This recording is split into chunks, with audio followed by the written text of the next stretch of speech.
Hello hello व्यास। हम वहाँ से कंटिन्यू करते हैं कि डेटाबेस होती है। Basically database collection of inter related data. Collection of inter related data क्या हो? मसलन अगर एक स्टूडेंट को हमने तो स्टूडेंट की डेटाबेस बनानी है, तो इससे इंटर रिलेटेड डेटा क्या होगा? स्टूडेंट का नंबर, उसका नेम और उसकी एज, ये सब इंटर रिलेटेड डाटा है जो एक स्टूडेंट को रिप्रेजेंट कर रहा है। तो ये स्टूडेंट की डेटाबेस के हवाले से ये इंटर रिलेटेड डाटा हमें चाहिए होता है। ये मुराद है इंटर रिलेटेड डाटा की। अभी इसी लेक्चर के एंड पे मैं बताऊंगा कि स्टूडेंट को डेटाबेस की टर्म में क्या पुकारा जाएगा और ये स्टूडेंट नंबर, नेम, एज, इनको क्या पुकारा जाएगा। ये अभी हम इसके साथ देखते हैं। डेटाबेस क्या होती है? Collection of inter related data in organised manner. Unorganised नहीं, एक ऑर्गेनाइज्ड मैनर में उस डाटा को तरतीब के साथ रिप्रेजेंट करना, जो कि एक ऑर्गेनाइजेशन के मुतालिक हो सकता है, किसी एजुकेशनल इंस्टीट्यूट के मुतालिक हो सकता है, किसी भी चीज से, किसी भी ऑब्जेक्ट के रिलेटेड हो सकता है। मैंने दो तरह से इसकी डेफिनेशन, आप इसको सिर्फ कलेक्शन ऑफ रिकॉर्ड्स भी कर सकते हैं, which store and access electronically from a computer system. अब जब हमने डेटाबेस किसी भी ऑर्गेनाइजेशन का डेटा कलेक्ट कर लिया है, अब कोई ना कोई तो सिस्टम होना चाहिए ना जो उस डेटे को मैनेज करे। जो उस मैनेज से क्या मुराद है? उस डेटे को स्टोर करे, उस डेटे को टाइप करे, उस डेटे को स्टोर करे, उसके ऊपर अपडेट का, डिलीट का, मॉडिफाई का, मूव का, कॉपी का, ये ऑपरेशन परफॉर्म करने, ये सब खुद ब खुद नहीं हो जाता। कोई ना कोई सिस्टम उस ऑर्गेनाइजेशन में होता है जो कि ये सारे के सारे ऑपरेशन परफॉर्म करता है। उस सिस्टम को, क्योंकि इलेक्ट्रॉनिकली वो ये सारी चीजों को कंट्रोल, स्टोर, मैनिपुलेट कर रहा होता है, उस सिस्टम को कहा जाता है डेटाबेस मैनेजमेंट सिस्टम। ये दोनों चीजों में फर्क है, डेटाबेस में और डेटाबेस मैनेजमेंट सिस्टम में। डेटाबेस रिकॉर्ड्स है और डेटाबेस मैनेजमेंट सिस्टम उन रिकॉर्ड्स को मैनेज करने का एक सिस्टम है। किस तरह से मैनेज करने का? उनको, उसको स्टोर करने का। वो कैसे स्टोर होगा? सीक्वेंस में होगा, इंडेक्स वे में होगा, कैसे स्टोर होगा, कैसे रिट्रीव होगा, कैसे मैनिपुलेट होगा और किस तरह से उससे रिजल्ट्स हम गेन कर सकते हैं। तो ये बुनियादी जो चीज आपने ज़हन में रखनी है, डेटाबेस और डेटाबेस मैनेजमेंट सिस्टम में फर्क है। डेटाबेस सिर्फ रिकॉर्ड्स है और डेटाबेस मैनेजमेंट सिस्टम वो सिस्टम है जो इन रिकॉर्ड्स को मैनेज करता है in the form of storage, in the form of retrieval, in the form of update, in the form of delete और in the form of any representation.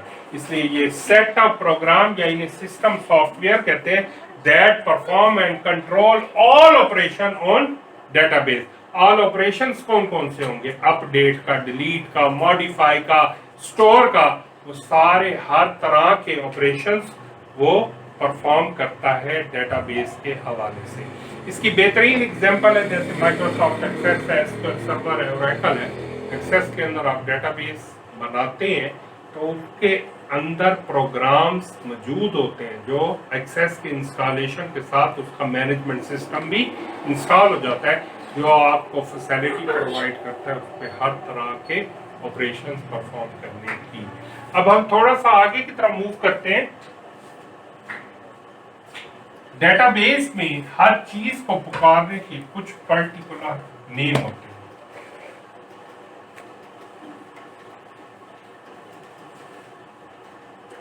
जो सबसे मेन एक्सपेक्ट है उसमें वो है entity. Entity, any distinguishable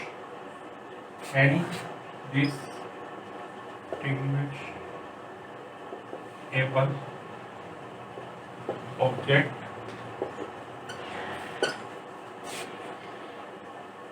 that may be a person, place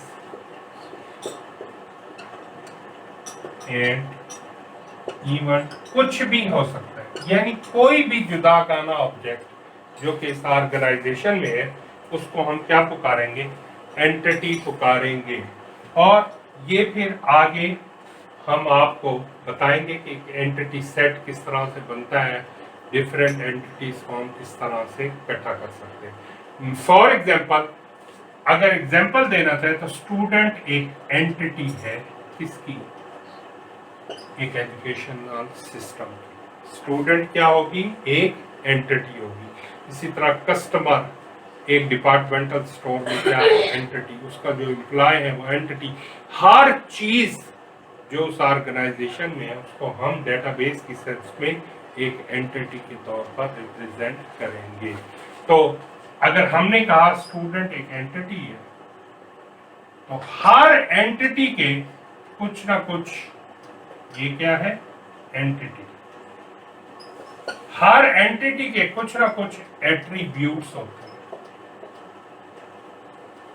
अब इसको attributes भी पुकारते हैं, कुछ लोग कॉलम्स भी पुकारते हैं और कुछ लोग फील्ड्स भी पुकारते हैं।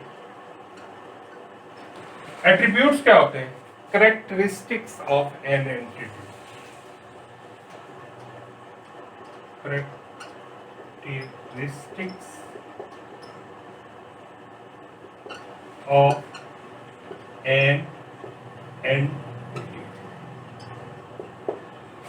क्या, फॉर एग्जाम्पल अगर स्टूडेंट को मैंने एक एंटिटी माना है तो फिर इसके एट्रीब्यूट्स क्या होंगे, student number, name, age, address,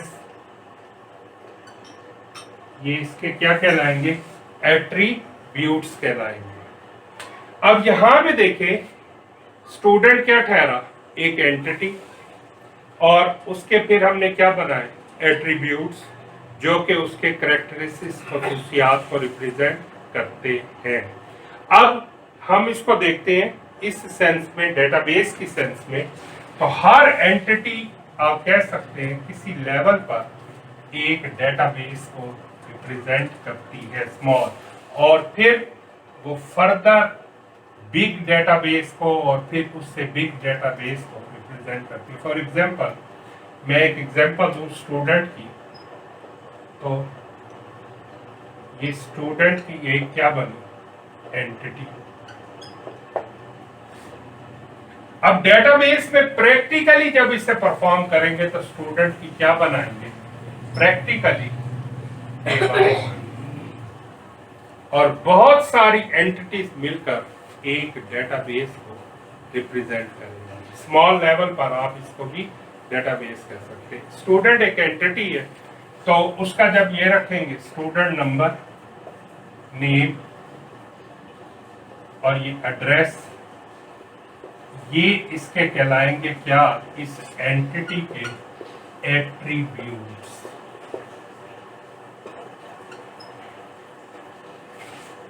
किस एंटिटी के, स्टूडेंट एंटिटी के ये एट्रीब्यूट्स हैं। अगर कस्टमर एक एंटिटी ले तो उसके एट्रीब्यूट डिफरेंट होंगे, customer ID, customer name, customer की एज। इसी तरह एम्प्लॉय ले, employee number, employee name, employee का एड्रेस। हर एंटिटी के ये जो कॉलम्स बनाए जाते हैं इनको क्या कहते हैं, एट्रीब्यूट्स। अब जब इनके अंदर हम वैल्यू डालते हैं, स्टूडेंट नंबर 1 है, उसका नाम उस्मान है और उसका एड्रेस मुल्तान है, 2 है जुबैर और वो खानेवाल से है। ये क्या है, ये एक रिकॉर्ड है, ये एक रिकॉर्ड है, 1 रिकॉर्ड। और डेटाबेस की सेंस में से टुपल भी पुकारा जाता है, TUPLE, टुपल। अब यहां भी ये दूसरा रिकॉर्ड है,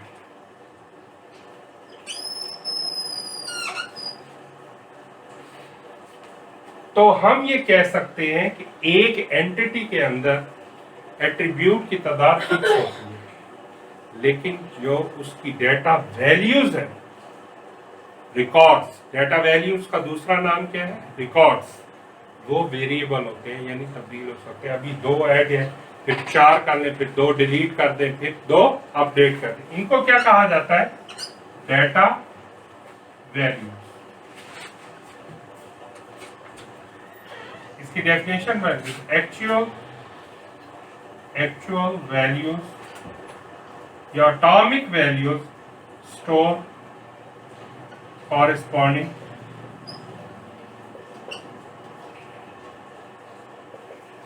each attribute।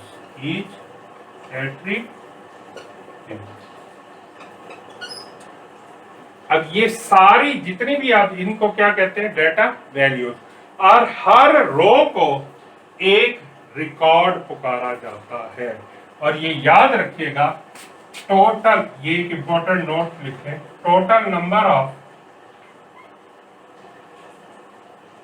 रोज इन ए टेबल, एक टेबल या एक एंटिटी में जो टोटल नंबर ऑफ रोज होती है उनको कार्डिनैलिटी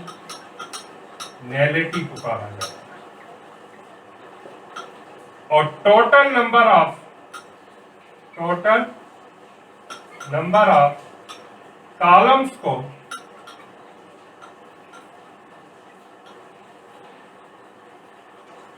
कॉल्ड इट्स डिग्री।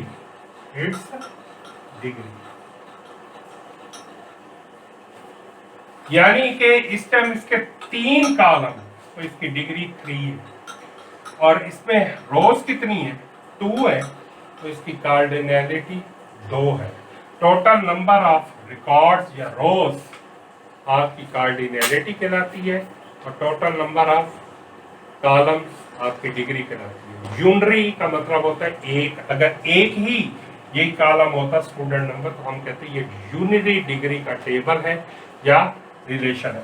अब इस स्टूडेंट के कई नाम रखे गए हैं, एंटिटी भी इसे पुकारा जाता है, रिलेशन भी पुकारा जाता है, और प्रैक्टिकली जब आप एक्सेस में बनाने लगते हैं इसको, प्रैक्टिकल जो फिजिकल एक्चुअल फिजिकल डेटाबेस में आप बनाने लगेंगे, यानी कि एक्सेस में, एसक्यूएल सर्वर में, तो इसको नाम दिया जाएगा टेबल का। लेकिन बुक्स में कहीं पर इसको एंटिटी, कहीं पर रिलेशन ये लिखा जाएगा।